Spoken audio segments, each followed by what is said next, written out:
जय हिंद। अभी आप जो सुन रहे होंगे कि टीआरपी को लेकर बहुत बड़ा घमासान चल रहा है, जो बहुत ही एक सीरियस मैटर है, क्योंकि टीआरपी के बदौलत ही ये न्यूज़ चैनल या कोई भी शो जो होता है टीवी चैनल पे वो करोड़ों रुपए कमा लेते हैं सब। आप भी ये सोचते होंगे कि फ्री में हमें कितना ज़्यादा न्यूज़ दिखा दिया जाता है। इसके अलावा भी न्यूज़ चैनल वाले या कोई भी चैनल वाले कई अलग तरीके से भी कमाते हैं, जैसे स्पॉन्सरशिप हो गया। आप सुनते होंगे कि this video is sponsored by या पावर्ड बाई या फिर प्रेजेंटेड बाई। सबके मतलब क्या होते हैं इसको कंप्लीट समझ जाते हैं। अब न्यूज़ चैनल वालों का खर्च बहुत ज़्यादा आता है। जैसे कोई भी एक घटना हो जाती है, जैसे अभी हाथरस हो गया या फिर बलरामपुर हुआ, राजस्थान हुआ, कोई ऐसा मैटर हो जाता है जहाँ पे ब्रेकिंग न्यूज़ मतलब अभी घटना हुआ, वहाँ घटना स्थल पर जाके रिपोर्टिंग करना ब्रेकिंग न्यूज़ कराता है, तो उसमें कई सारे खर्च आते हैं। आप देखेंगे तो एक कैमरामैन ले जाना पड़ेगा, एक आपको रिपोर्टर ले जाना पड़ेगा, इन दोनों को कितना पैसा दीजिएगा। फिर जब वो वीडियो बना लेंगे तो उसको एडिटिंग के लिए टीम चाहिए, वहाँ एनिमेशन लगाना होगा, ग्राफिक्स लगाना होगा, उसको फिर से देखना पड़ेगा एडिटिंग के लिए। हम भी न्यूज़ चैनल में जो न्यूज़ देते थे, हमको तो एक दिन पहले बोल दिया जाता था कि सर एक दिन पहले ही न्यूज़ दे दिया कीजिएगा। वहाँ पर एडिटिंग में टाइम लगता है, तो इनका पैसा कहाँ से आएगा? एडिटिंग के बाद वो एंकर को दिया जाएगा, वो बोलेगा वहाँ पर, फिर उसका भी सैलरी दे के रखना है। जहाँ मीडिया वाले जाते हैं उनका वैन है, इसका खर्चा कौन देगा? यहाँ पर कभी कभी जरूरी पहुँचना पड़ता है, जल्दी पहुँचना पड़ता है तो फ्लाइट जाता है, 2 दिन 3 दिन रुकना पड़ता है रिपोर्टिंग के लिए। खाना क्या खाएंगे, होटल में कहाँ रुकेंगे, इतना ज़्यादा खर्च आता है। और ये इतना पैसे से ले आकर आपको परोस के आपको न्यूज़ देते हैं, फ्री में देके चले जाते हैं न्यूज़ आपको। अब बताइए इतना खर्च कहाँ से आया? तो एक न्यूज़ चैनल के लिए इतने भारी भरकम एंकर्स का क्या रहना पड़ता है, फीस देना पड़ता है। तो एक जनरली एक न्यूज़ को कवर करने में उनको लगभग 20,000 रुपये का खर्च आ जाता है। अब सोचिए एक जो न्यूज़ देख रहे हैं ना, 20,000 का खर्चा है, आपसे 1 रुपया भी नहीं लिया, लेगा अभी करोड़ों रुपया देखेगा। ईयरली इनका अगर खर्चा देखिएगा ना, एक न्यूज़ चैनल का नेशनल लेवल का, तो 50 से 60 करोड़ रुपए इनका खर्च आता है। ये खर्च को वापस निकालने का एक ही तरीका है, एडवर्टाइजमेंट, जिसे हम शॉर्टकट में ऐड कहते हैं, प्रचार कहते हैं। क्योंकि पूरी दुनिया में मार्केटिंग में एक रूल है कि जो दिखता है वही बिकता है। ये मतलब अपना अपना थिंकिंग होता है। क्वालिटी वाली चीज़ के लिए कोई दिखने उठने की ज़रूरत नहीं रहती है, लेकिन हाँ एडवर्टाइजमेंट भी ज़रूरी है। एडवर्टाइजमेंट की सबसे बड़ी फ़ायदा क्या होता है कि एडवर्टाइजमेंट आपकी चीज़ों को जल्दी पहुँचा देता है। अब इसमें क्या है कि अब ये एडवर्टाइजमेंट का बड़ा महंगा रेट होता है, ये टीआरपी पे डिपेंड कर जाता है। जैसे 1 सेकंड अगर आपको टीवी पे प्रचार करना है ना, 1 सेकंड, तो उस 1 सेकंड के लिए वो चैनल वाले आपसे 1000 से 6000 रुपये ले सकते हैं, और वो 1 हफ्ता के लिए। जैसे मान लीजिए अब ये 1000 से 6000 रुपये ले सकते हैं ऑन एवरेज में। जैसे मान लीजिए हमको अपना प्रचार कराना है और हम 10 सेकंड का प्रचार करना चाहते हैं, तो इसमें देखिएगा वो हमसे 1000 लेगा या 6000 लेगा, ये कैसे पता चलेगा? तो इसको जानने के लिए आता है टीआरपी। जिनकी टीआरपी यानी रेटिंग कम है वो 1000 लेंगे, जिनका मीडियम है वो 1000 से 6000 के बीच में लेंगे, जिनका ज़्यादा है वो 6000 रुपये लेंगे। यानी जिनकी टीआरपी ज़्यादा, उनका सोचिए सेकेंडों में वैल्यू सोचिए, 1 सेकंड का 6000 रुपया, यानी खाली मुंह दिखा के चल जाएंगे तो 6000 रुपया लेगा। और 6000 रुपया में आपको साल भर आपका प्रचार नहीं करेगा, ना ही 1 महीना प्रचार करेगा, केवल 1 हफ्ता वीकली का ये चार्ज है। सोचिए इतना बयान। मान लीजिए हमको अपना एप्लीकेशन पर क्लास लेते हैं, यूट्यूब पर क्लास इसीलिए कम हो गया क्योंकि एप्लीकेशन पर ज़्यादा क्लास हो गया, तो हमें अपने एप्लीकेशन का प्रचार करना है, तो हम किसी न्यूज़ चैनल वाले से बात करेंगे। हम मान लीजिए कि नॉर्मल न्यूज़ चैनल से बात की जो एकदम घटिया नहीं है, जिसका टीआरपी 1000 से थोड़ा सा ज़्यादा है, 2000 रुपये वाले से हम संपर्क किए और हम कहें भैया हमको 10 सेकंड का एक प्रचार बनाना है, तो हम 10 सेकंड का प्रचार बना देंगे उसको। उसमें क्या करेंगे, प्रचार में आएंगे, कहेंगे जय हिंद दोस्तों, मैं खान सर पटना से, आप लोग आ सकते हैं खान सर ऑफिशियल नामक एप्लीकेशन पर, जहाँ आपको हर चीज़ों को अपनी आम भाषा में टेक्निकल टर्म्स को अच्छे से समझाया जा सकता है और ये आपको पढ़ाई में बहुत हेल्प करेगा। 10 सेकंड हो गया। इस 10 सेकंड का वो कितना लेगा? 1 सेकंड का 2000 लेता है, तो 10 सेकंड का सोचिए तो कितना हजार ले लेगा? वहाँ 20,000 रुपया ले लेगा।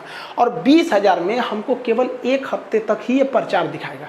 सोचिए इतना ज़्यादा कॉस्टली होते हैं सर। इसलिए आप कभी देखे होंगे कि कोई प्रचार जो होता है, जब कोई चीज़ नई मार्केट में आती है तो उसका प्रचार 45 सेकंड का देता है, काफ़ी लंबा प्रचार देता है, फिर उसको घटा के 30 सेकंड का कर देता है, फिर लास्टली उसको 10 सेकंड का रख देता है, क्योंकि उनको पता है भैया हर सेकंड का इतना हज़ारों रुपये जा रहा है, हम 20 सेकंड का प्रचार कैसे रखेंगे। लास्ट में एकदम छोटा सा रख देता है ताकि लोगों को लगे कि नहीं ये मार्केट में अभी चीज़ है, अवेलेबल है। लेकिन जब वो नई एंट्री मारती है तो उसका प्रचार 45 सेकंड तक का दिया जाता है। ये मार्केटिंग स्ट्रेटजी होती है। अब हम समझते हैं कि एक न्यूज़ चैनल वालों को कितना मार्केटिंग से पैसा आ जाता है, क्योंकि अभी आपको पता ही कि 50 से 60 करोड़ रुपए उनका सालाना खर्च जाता है। तो हम एक दिन का हिसाब लगा लेते हैं मोटा मोटी, उसी हिसाब से 365 से गुणा करके हम साल भर का निकाल लेंगे।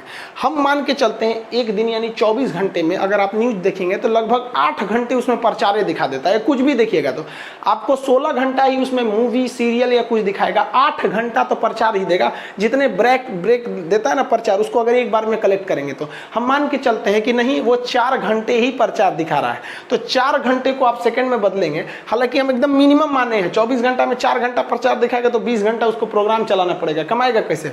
तो मान के चलिए 4 घंटा, तो इसे सेकंड में बदलेंगे तो 60 से गुणा करेंगे मिनट में, फिर 60 से गुणा करेंगे तो सेकंड में, तो ये 14,400 सेकंड आता है। अब ये 14,400 सेकंड तो आ गया, और हम ये मान लेते हैं कि वो चैनल एकदम कम कमा रहा है, एकदम मिनिमम पे जा रहा है, 1000 रुपया सेकंड ले रहा है वहां पर, तो इसमें 1000 से गुणा करेंगे तो अप्रॉक्स ये 1.5 करोड़ आता है। हम 1 करोड़ मान लेते हैं यहाँ पे, तो पर डे इन सबों का रेवेन्यू जो है प्रचार से 1 करोड़ रुपया का है, 1 करोड़ से ज्यादा का है। 365 से गुणा करेंगे तो 365 आएगा, हम थोड़ा सा अप्रॉक्स में ले लेते हैं 400 करोड़। सोचिए ये साल भर में 400 करोड़ रुपए कमा रहे हैं। कब? जब इनकी टीआरपी एकदम लुल है, एकदम नीचे है, इस पे निकाले हैं तब। और अगर किसी चैनल की टीआरपी यानी रेटिंग बहुत ज़्यादा है तो वो 1 सेकंड का चार्ज करेगा 6,000 रुपये। यानी अगर हाई रेटिंग वाला चैनल है तो सीधा समझिए कि 6 गुना वो ले जाएगा। तो यहाँ से 400 करोड़ का 6 गुना करेंगे तो 2400 करोड़। सोचिए इतना भयानक ये कमा देते हैं सब यहाँ पे, ये न्यूज़ चैनल वाले यहाँ पर, या फिर प्रचार वाले, जितना भी आप सीरियल या मूवी देखते हैं टीवी पर यहाँ पे, तो इनको हम लोग से कोई कमाई नहीं होती। इन लोग की मेन कमाई जो है वो एडवर्टाइजमेंट से, और वो तो एडवर्टाइजमेंट ऐसी चीज़ें जो खत्म होने वाला नहीं है। यूट्यूब की मेन इनकम कहाँ से है? तो एडवर्टाइजमेंट से ही तो है। हर चीज़ का प्रचार, जोमेटो, ये सब चीज़ का प्रचार इस पर देते रहता है। अब ये टीआरपी क्या है? तो टीआरपी ये बताता है कि कौन से चैनल को लोग ज़्यादा देख रहे हैं। जैसे चुनाव के बाद एक एग्जिट पोल होता है। एग्जिट पोल में क्या करते हैं न्यूज़ चैनल वाले, 8-10 हज़ार लोगों से पूछते हैं कि आपने किसको वोट दिया। पूरे लोगों से तो पूछ ही नहीं सकते हैं, सोच रहे पूरे लोगों से पूछेंगे तो फिर उससे जल्दी रिजल्ट आ जाएगा चुनाव का। तो 8-10 हज़ार लोगों से पूछ लेते हैं, एक अनुमान लगा देते हैं कि नहीं ज़्यादातर लोगों ने कहा है कि हमने फला को वोट दिया है, यही आदमी जीत रहे हैं। और अक्सर आप देखते होंगे एग्जिट पोल सही ही हो जाते हैं, क्योंकि वो लोग अनुमान लगाते हैं। ऐसे ही अनुमान लगाया जाता है कि टीआरपी कि ज़्यादातर कौन से चैनल को देखा जा रहा है। तो जिस चैनल का ज़्यादा अनुमान आता है तो मान लिया जाता है कि हाँ उस चैनल की टीआरपी ज़्यादा है। जैसे स्टार प्लस, कभी भी टीआरपी ज़्यादा रहेगी मनोरंजक चीज़ों की। जैसे हर घर में महिलाएं हैं, स्टार प्लस में सीरियल देगा ही, उसमें हमेशा महिलाएं ही रहेंगी सब। कल चूल्हे में घुस के कहाँ गई थी, जब मैं कुकर में बैठी थी तो तुम कहाँ गई थी, वो ऐसे बोल रही थी ना कि चना फेंक दिया ऐसे करके कुछ, तो उसे बहुत चलता है। तो उनकी टीआरपी ज़्यादा है तो उसमें प्रचार ज़्यादा देता है। तो जिनकी टीआरपी ज़्यादा है उसको थोड़ा 1 सेकंड का 6,000 रुपया लेगा और उस पर प्रचार भयानक आएगा। और जिनकी टीआरपी कम उसको कंपनी वाले प्रचार कम देंगे। अब देखिए ना स्टार प्लस पे भयानक, उनको भी पता है कि महिलाएं देखती हैं तो प्रचार देगा। ये देखिए फेयर एंड लवली मात्र 4 हफ्ते में चमगादड़ से परी बन जाइए, तुरंत धड़ाधड़ सब महिला खरीद लेंगी सब यहाँ पर। और फेयर एंड लवली वाले को भी पैसा आ गया, थोड़ा सा प्रचार में दिया, फेयर एंड लवली बहुत ज़्यादा बिक गया, उसको इनकम आ गया। अब ये टीआरपी बताता कौन है? तो टीआरपी बताने के लिए एक संस्था है जिसका नाम है broadcasting audience research council, BARC है।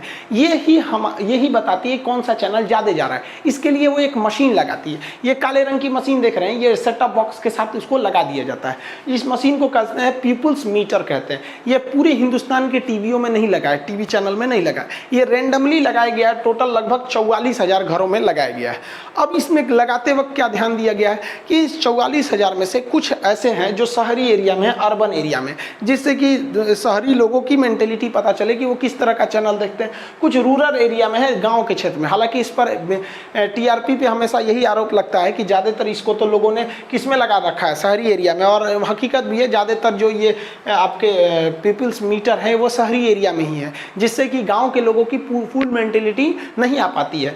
इसमें हर एज ग्रुप में लगाया जाता है। कुछ ऐसे घरों में लगा दिया जाता है पता करके कि इसमें ज़्यादातर बूढ़े लोग हैं, कुछ ऐसे घरों में लगा दिया जाता है जहां मीडियम फैमिली के ज़्यादा लोग हैं। इस तरह से लगाया जाता है, यानी एज की कैटेगरी से भी, ताकि जो BARC है इसको हर कैटेगरी का डाटा आ सके। कैसे हम आपको यूट्यूब चैनल पे दिखा रहे थे कि अपने एनालिटिक के हमको किस एज के लोग ज़्यादा देखते हैं, मेल फीमेल, किस इंडिया या बाहर के, वैसे ही बता देता है। जेंडर के हिसाब से कुछ ऐसे एरिया में लगा देगा सेटअप बॉक्स जहाँ महिलाएँ ही हैं, जैसे गर्ल्स हॉस्टल में लगा दिया। कुछ ऐसे में लगा देगा जहाँ पुरुष ही है, कोई पोस्ट ऑफिस या किसी ऐसे एरिया में लगा देगा जहाँ यहाँ पुरुषों की ड्यूटी ज़्यादा है, उसको मेंटेलिटी पता चलते रहेगी कि कैसी चैनल को लोग ज़्यादा पसंद कर रहे हैं। अलग अलग लैंग्वेज में, बंगाल में कुछ लगा देगा, कुछ उड़ीसा में लगाएगा और अलग अलग स्टेट में लगाएगा, इससे कि उसको एक रॉ डाटा मिल जाता है। जिस तरह से एग्जिट पोल में क्या किया जाता है, अलग अलग मोहल्ले में जाया जाता है, बच्चों से पूछा जाता है तुमने किसको वोट दिया जो 18-20 साल के हैं लोग, बूढ़े से पूछा जाता है, जवान से, महिला से, पुरुष से, शहर के लोगों से, गांव के लोगों से, अनएजुकेटेड लोगों से, एजुकेटेड लोगों से, सबसे पूछ के एक दिमाग में लगभग डाटा फिक्स कर लिया जाता है कि हाँ लोगों ने इस बार 2019 में मोदी जी को ही वोट दिया है, इसलिए मोदी जी जीत गए। समझ में आए कि नहीं? ऐसे ही BARC मात्र 44,000 घरों में इस तरह डाटा लगा के चेक कर लेती है और वही बताती है कि हाँ इस चैनल को लोग ज़्यादा देख रहे हैं, ये अपनी कैटेगरी में इसकी TRP ज़्यादा है। जैसे इंटरटेनमेंट के चैनल में आप स्टार प्लस, स्टार गोल्ड ज़्यादा है। न्यूज़ चैनल में अभी चल रहे थे आपके ये रिपब्लिक भारत, अभी झोल हो गया रिपब्लिक भारत के साथ कि उन्होंने कहा कि फर्जी है।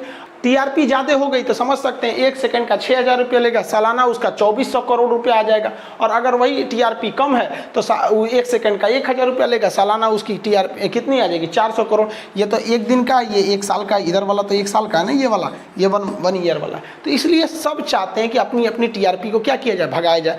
इस TRP को निकालने के लिए केवल ऐसा नहीं होता है कि आप केवल चैनल की संख्या देखते हैं, किसको लोगों ने ज़्यादा देखा है। ये 2 तरह से निकाला जाता है, एक उस चैनल को कितने लोगों ने देखा है और कितने देर तक देखा है। इन दोनों आंकड़े को जोड़कर हम TRP को निकालते हैं। अब जैसे मान लीजिए कि कोई चैनल है A और कोई चैनल है B। चैनल A को 50 लोगों ने देखा है जबकि चैनल B को केवल 10 घरों में देखा गया। तो प्रथम दृष्टि आपको लग सकता है कि इसकी TRP ज़्यादा है, लेकिन फिर काउंट किया जाएगा कि कितने लोगों ने ज़्यादा देखा है। तो इसको देखा गया कि ड्यूरेशन देखा गया कि चैनल A को केवल 2 मिनट ही लोग देख रहे हैं, ज़्यादा देर नहीं देख रहे हैं, जबकि चैनल B को लोग 40 मिनट देख रहे हैं। तो ओवरऑल TRP देखिएगा 50 दूनी कितना हो जाएगा, 100, और इसका इसमें देखेंगे 400। तो इस हिसाब से चैनल B क्या हो जाएगा, आगे चला जाएगा। इसलिए अब हर न्यूज़ चैनल वाला यही चाहता है या हर लोग यही चाहते हैं कि लोग जो ऑडियंस है हमारे चैनल पे ज़्यादा से ज़्यादा वक्त बिताएं। भले ही कम आओ कोई दिक्कत नहीं, लेकिन टाइम ज़्यादा स्पेंड करो। अब टाइम ज़्यादा स्पेंड करने की वजह से न्यूज़ चैनल वाले अपनी मर्यादा भूल जा रहे हैं।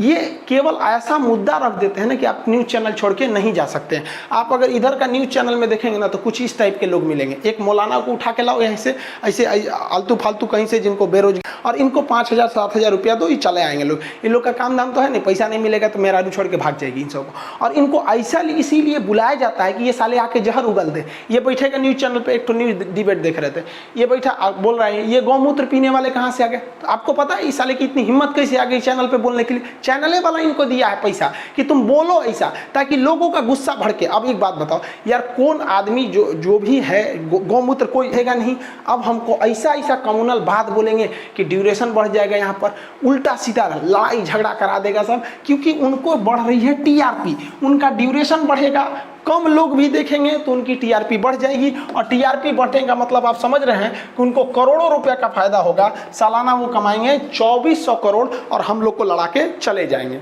आप न्यूज़ चैनल पर इन्हीं को देखे होंगे, इनका कोई काम धाम नहीं है। न्यूज़ चैनल पे आएंगे, गाली